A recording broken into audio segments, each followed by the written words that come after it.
Mesdames et messieurs de la presse, bonsoir. Très heureux de vous retrouver ce soir dans le cadre de cet exercice de redevabilité qui sera particulier parce que ce soir nous voulons faire le tour d'horizon du sujet qui nous occupe depuis 72 heures. Vous avez suivi tout à l'heure que le président de la République lui-même, accompagné de la très distinguée première dame, s'est rendu au stade Tata Raphaël dans la salle Omnisport qui a été choisi comme l'un des sites pour abriter les populations sinistrées par les inondations que nous avons observées ces deux derniers jours. Nous aurons l'occasion évidemment d'analyser les sujets et toutes les mesures qui ont été rapidement prises par le gouvernement parce que dès les premières heures, une cellule des crises a été créée, a été placée sous la direction du vice-premier ministre, ministre de l'Intérieur, que vous avez suivi hier soir à la RTNC lorsqu'il faisait le premier point. Nous avons avec nous le ministre de la Santé qui aura l'occasion de nous faire les bilans, notamment de ceux qui sont morts, de ceux qui sont blessés et pris en charge. Nous aurons spécialement l'occasion de lui poser 2-3 questions parce que le ministre des Ressources hydrauliques et électricité qui est avec nous pourra aussi intervenir et nous apprécierons l'opportunité de donner la parole au directeur général de la Régie des eaux qui est là parce que vous savez aussi qu'il y a des difficultés en termes d'approvisionnement en eau dans certains quartiers des quelques communes de la ville, conséquence de justement ces inondations. Avec le ministre d'État, ministre des Infrastructures, nous parlerons de la problématique de manière générale. Si vous avez suivi les comptes rendus du Conseil de ministres du vendredi, le président de la République, un peu comme par prémonition, demandé au ministre d'ailleurs de donner un coup d'accélérateur sur les différentes initiatives qui ont déjà été lancées par le gouvernement pour prévenir ces types d'incidents. C'est une catastrophe naturelle, donc c'est une situation imprévue qui arrive dans tous les pays du monde. Les plus importants, c'est la réponse que le gouvernement donne et je pense que le gouvernement a plutôt très promptement réagi parce qu'aux premières heures, de premières réponses ont été données. Et aujourd'hui, le président de la République, à l'occasion de l'ouverture de l'Assemblée générale du Conseil supérieur de la magistrature, a eu des mots pour les familles qui ont été touchées et pour qui ce soir nous rédisons la solidarité du gouvernement. Avec la technique, nous pouvons réécouter un extrait du discours du président de la République fait ce matin à l'occasion de l'ouverture de l'Assemblée générale du Conseil supérieur de la magistrature. Je ne saurais passer sous... Parce que les dimensionnements des usines, ça s'est fait par rapport à des estimations d'inondation. Nous avons des usines construites avec une inondation estimée sur une fois les 60 ans. Et aujourd'hui, on doit estimer faire des dimensionnements pour une fois les 200 ans.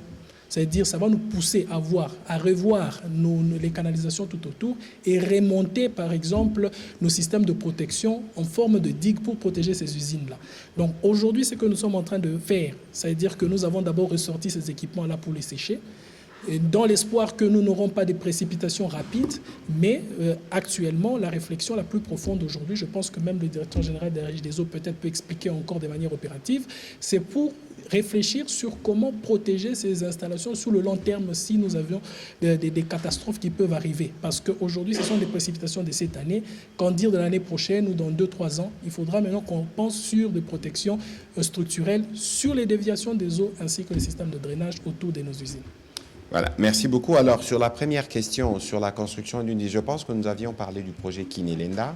Je pense que c'est plutôt au niveau du ministère de l'Urbanisme et Habitat qu'il faut chercher des détails. On aura l'occasion de revenir dessus sur la question parce que nous aurons aussi le gouverneur de la ville dans les jours qui viennent pour qu'il arrive à dire tout ce qui s'est fait parce que vous avez soulevé une question pertinente en rapport avec ces besoins de faire la désinfection, en tout cas des abris ou des maisons qui ont été touchées par ces eaux.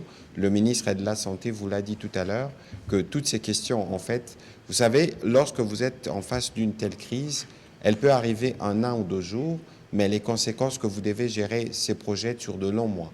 Et donc là, dans un premier temps, l'urgence était de nous assurer qu'on a évacué les personnes qui étaient dans les zones à risque, celles qui devaient être dans les abris le sont, celles qui sont dans les hôpitaux les sont. Et maintenant, nous allons travailler progressivement à apporter la réponse. Et puis, il y aura, je crois, un sujet difficile que nous abordions avant les débuts de ces briefings avec le ministre des Infrastructures, c'est que toutes les populations riveraines ou qui habitent les zones non édificantes, en tout cas pour celles qui ont connu cette situation, ce n'est peut-être pas sûr qu'ils retourneront vivre là-bas. parce que les risques sont là et il faut que l'État arrive à tirer des conséquences. Ça, c'est un point de friction, mais c'est un point qui est essentiel. Parce qu'aujourd'hui, dans la stratégie du gouvernement, le président de la République parlait de durabilité vendredi dernier. Le ministre des Ressources hydrauliques vient de l'aborder. Il y a la part, évidemment, de ce que le gouvernement doit faire, mais il y a aussi la part de ce que les uns et les autres doivent faire pour nous mettre à l'abri en cas de situation de cette nature. On va prendre les questions de M. Serge Seka.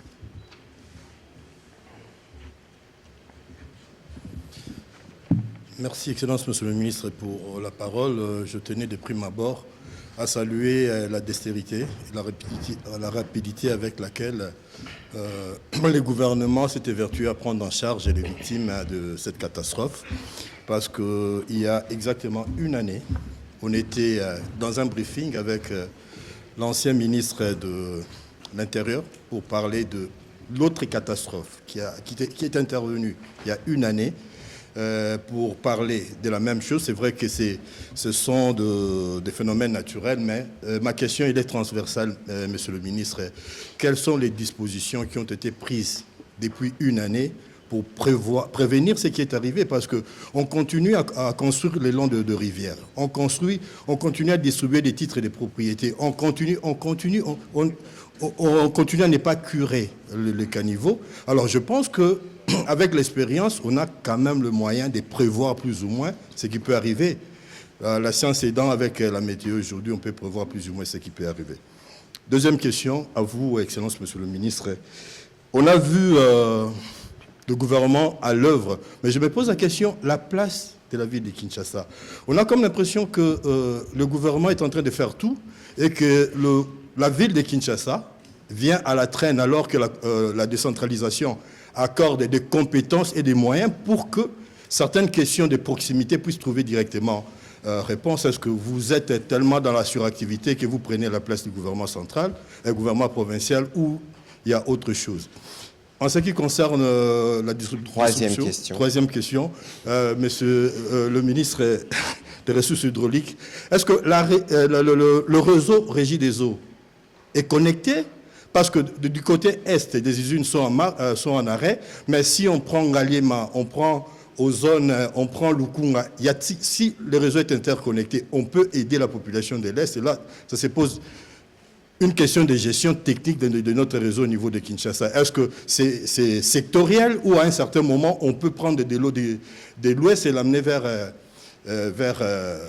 l'Est? Donc ça, c'est très technique. On aimerait que vous nous apportiez des solutions prévues concrètement, pas seulement la littérature. Et pour finir, Monsieur le Ministre, une information au ministre des Infrastructures. C'est vrai que vous avez parlé de l'état de voirie au niveau ouest, mais je vous informerai que du côté est aussi, la nationale numéro 1 est tellement menacée par des érosions, et qu'il y a toujours risque avec les pluies qui arrivent que la route puisse se casser de l'autre côté. Si vous pouvez prendre des dispositions. Merci. Bon, écoutez, d'abord sur la place de la ville, je veux répondre très rapidement pour éviter toute polémique, si c'est ça votre esprit.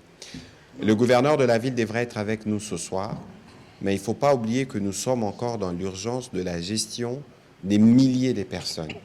Le ministre de la Santé qui est avec nous est parti justement parce qu'il faut qu'on s'assure de conditions d'hébergement de ses compatriotes. Nous étions tout à l'heure au gymnase de Tata Raphaël où les populations sont logées. Nous étions à l'hôpital Vijana et on a décidé d'aménager des espaces au stade de Martyrs. Et pour ça, les directeurs généraux de la Régie des eaux, le ministre des Ressources hydrauliques et électricité devaient s'assurer qu'il y a au moins un camion-citerne qui donne de l'eau. Et le gouverneur de la ville, lui, il a plus que tout le monde la charge, parce que c'est lui qui dirige la ville, de s'assurer que toutes ces choses s'effacent de la plus belle de manière pour que ses compatriotes se sentent appuyés et soutenus. Première chose. Deuxième chose, nous aurons l'occasion de revenir avec lui pour qu'il arrive à donner d'autres éléments. Mais ce n'est pas parce qu'il y a des compétences certaines qui sont exclusives aux provinces que le gouvernement central n'intervient pas. Le gouvernement central intervient partout, et spécialement à Kinshasa, parce que Kinshasa, c'est le miroir de la République. Et donc, il faut situer les rôles des uns des autres dans ces cadres-là, et surtout lorsqu'il y a des vies humaines qui sont menacées, qui sont en danger, et qui ont un besoin pour nous d'avoir, parce que l'État, il est d'avoir une réponse institutionnelle forte, c'est celle que nous avons donnée et c'est celle que nous allons continuer à donner. Voilà. Monsieur le ministre des Infrastructures, il y avait des questions pour vous, notamment la première sur comment on s'est prémuni par rapport à toute cette situation. Alors, je retiens d'abord une phrase. Vous avez dit que ceci devrait être prévisible. Ce qui nous est arrivé durant ce week-end pouvait être prévisible. Moi, je réponds que non. Nous sommes ici en face d'une catastrophe. Et lorsqu'on parle de catastrophe, il y a le caractère inattendu et l'ampleur de l'événement. Donc, déjà, à ce niveau-là, je dirais non, ce n'était pas prévisible. Mais ce que je peux admettre, c'est le fait qu'on aurait pu atténuer les conséquences en termes de dégâts matériels et humains. Les atténuer comment? La première des choses, c'est que, effectivement, lorsque vous observez ce phénomène, le phénomène que nous avons vécu du débordement des lits de la rivière Njili, le premier phénomène, c'est le fait que nous avons les lits, le lit qui était occupé. Le lit de la rivière était malheureusement occupé par nos populations. Et donc, là, ça voudrait dire qu'on a construit de manière anarchique. C'est une urbanisation sauvage, malheureusement. Et les populations qui se retrouvent dans ces zones-là, logiquement, ne devraient pas y être. Il y a une responsabilité de l'État, une responsabilité au fil des années, parce qu'on a laissé venir les populations s'installer à ces endroits. Mais bon, ce sont justement là ces décisions ou des mesures qui peut-être seront impopulaires, mais que le gouvernement doit prendre. Parce qu'aujourd'hui, nous déplorons 30 morts. Mais si des dispositions ne sont pas prises, demain, nous déplorons davantage. Parce que, comme vous le savez, aujourd'hui, la météorologie nous apprend que ces pluies vont peut-être devenir de plus en plus, comment je veux dire, fortes. Non seulement fortes, mais de plus en plus courantes, je veux dire. N'est-ce pas? Et donc, il faut, par rapport à ça, trouver des solutions. Donc, nous aurons nécessairement des populations à déplacer sur toutes les zones à risque, c'est-à-dire tous les lits de rivières. On n'a pas que Njili. Vous avez Bichakuchaku, qui est aussi un des grands émissaires de la ville de Kinshasa. Vous allez sur la rivière Makelele, vous allez voir tout au long de la rivière Makelele, il y a des habitations sauvages. Vous allez même au niveau de la Gombe, il y a des véritables problèmes de ce type que le gouvernement doit prendre en charge. Et nous n'allons pas reculer devant nos responsabilités parce qu'aujourd'hui, on parle de vies humaines. Ça, c'est une première des choses. La deuxième des choses qu'il faut dire, c'est que la technologie, et là je vous rejoins, la technologie peut nous permettre d'atténuer ce phénomène au travers des choses, du curage, au travers du dragage. Le réseau d'assainissement de la ville de Kinshasa est organisé en caniveaux, en collecteurs, en rivières, jusqu'au niveau de l'exutoire final qui est le fleuve Congo. Et donc, si nous nous organisons pour curer de manière systématique nos caniveaux, nos collecteurs, mais aussi à draguer le fleuve, cela nous permettra de pouvoir, comme je le disais, atténuer les conséquences. Toutefois, tout cela demande aussi des études, parce que nous devons réfléchir sur le nouveau réseau d'assainissement de la ville de Kinshasa. Parce qu'il y a un phénomène, et nous sommes ici tous dans la ville de Kinshasa, il y a à des endroits des gens qui ont bouché les caniveaux, qui ont construit sur des collecteurs.